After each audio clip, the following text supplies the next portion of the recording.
Total 50টা লিচু কিনছি, 41টা হয়েছে। এটা নিচে হচ্ছে, এটা আমরা স্টাফ কোয়ার্টার থেকে, ওই যে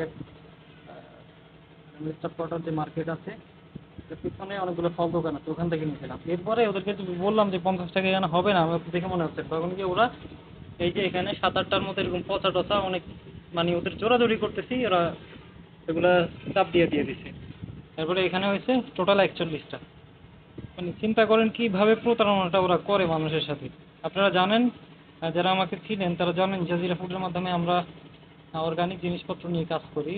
তো সেখানে আমাদের মৌসুমী ফল যেমন আম, লিচু থাকে। তো এবার আমরা লিচু প্রথম দিকে ইয়ে করছিলাম, পরবর্তীতে সময় যেতে লিচুটা কুরিয়ারে নষ্ট হয়ে যায়, সেজন্য সেল করা বন্ধ করছি।